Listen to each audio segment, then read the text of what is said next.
Didn't ring him up. So then, disco started early. Even doing a disco at once. So then, when the book came out, and I was so excited about it, you always want to find a place where you can talk about it. And luckily enough, I was asked onto the Simon Mail programme to talk about my books of the year. And I mentioned several books, but this was one of them that I mentioned. And I was really excited to be able to mention it. And also to mention my wife, who's not a big football fan, but loved this book. I think that's the test of a great book about football. But it's not, my wife's not much of a football fan, but she loved this book. She, again, like me, likes the sentences, likes the writing. And I announced Anthony as one of the people who had written the book of the year. Sadly, I called him Anthony Clavane, which is not his name. His name's Anthony Clavane. And that was a terrible thing to do, wasn't it, Anthony? Terrible. He rang me up and said, thanks for the book of the year, that's not my name. And that was friendly slash not so friendly. No. It really is a fantastic book. So what's going to happen tonight is Anthony's going to read a little bit to start with, and me and him are going to have a wide-ranging literary slash football discussion. And then we'll always up to questions from the audience, then we'll finish off with the disco. That's all right, so please welcome Mr. Anthony Clavane.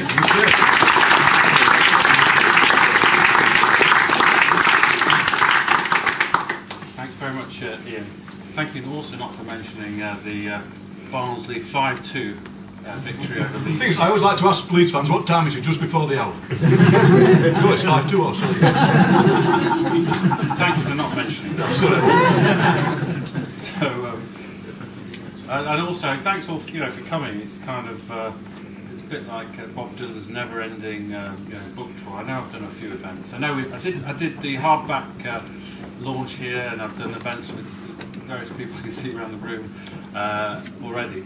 And but I thought with the paperback coming out and the fact that it's changed from Promised Land, the reinvention of Leeds United, to Promised Land, a Northern Love Story, and it's got a different cover, any opportunity to promote the book. No, I thought it was a good time to talk about it, and tonight I wanted to talk about it in terms of this article that I wrote in The Guardian, which I think a lot of people have responded to, which was about Leeds. It was about the literary heritage of Leeds, about the writers from Leeds. So we can talk about football and stuff like that, but I think one of the things I like to talk about is the writers from Leeds. And one of the writers who is a great hero of mine is Keith Waterhouse. So this who wrote Billy Liar, and Billy Liar, the book, is one of the kind of recurring motif throughout this book in terms of Billy Fisher, who was at the Leeds station basically, and deciding whether to get on the train and go to London or not. And I think that this is a metaphor for for whether you're from Leeds or from Barnsley, whether you're from London, wherever you're from. It's a metaphor for reinvention, and for not just ambition and aspiration, but wanting to change your life. So, to me, Leeds, the city, and the writers who come from Leeds, and the football team, have all been about this. It's been about shedding their image, and let's face it, the image of Leeds United isn't brilliant in the rest of the country, but neither is the image of Leeds in terms of its literary heritage. I mean, Harry Enfield, I remember this sketch where he delivered a hilarious line. He said, sophisticated, of course I'm sophisticated, I've been to Leeds. Now, a lot of people down south think that's very funny, and it made me think, well, I can't believe that this is a city, that produced the likes of Waterhouse, Alan Bennett, Stan Barstow, Barbara Taylor Bradford, Jack Higgins, and they all lived in a very small part of Leeds as well, South Leeds.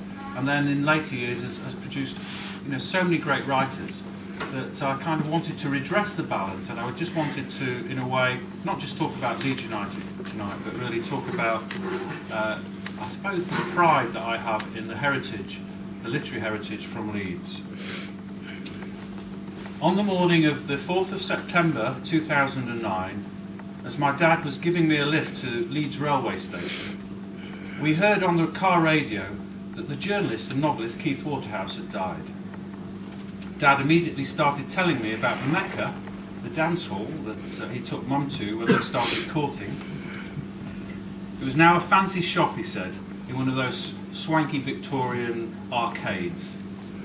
when the DJ Jimmy Savile took over as assistant manager in 1959, that was the year Waterhouse's great novel Billy Liar was published, you had to shave off your sideburns if you wanted to get in.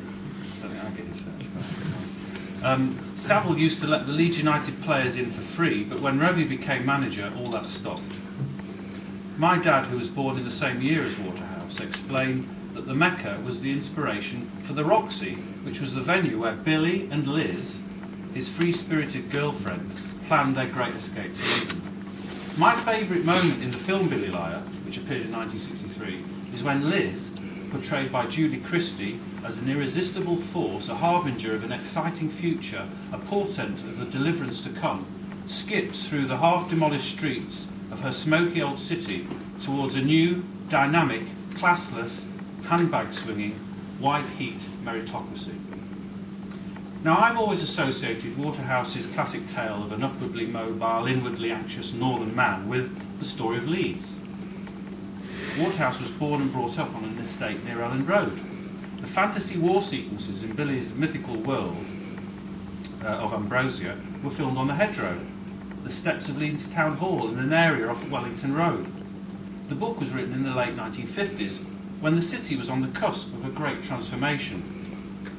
Its big issue, its narrative hinge, is whether our anti-hero, Billy, would dare to act on his fantasies, whether he would dare to actually cross the threshold. It's easy, Liz tells him. You get on a train and 4 hours later, there you are in London. It's 2 hours now, of course. Now, after Dad dropped me off that morning, I walked through the station's shiny concourse and I looked up at its huge vaulted ceilings.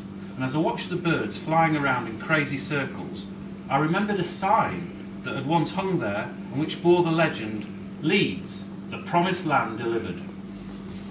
Like most signs, it could be read in a number of ways. Many visitors have thought it was typical of the smug Yorkshire chauvinism they'd heard so much about. Those more intimately acquainted with the self-appointed capital of God's own country will have chuckled knowingly at its irony, taking a quiet pride in yet another example of the city's endless capacity for self-mockery. But I always saw it as a sign of the times, in its blunt, no-nonsense, Yorkshire plain-talking, take-as-you-find kind of way. It let the world know exactly what Leeds thought of itself.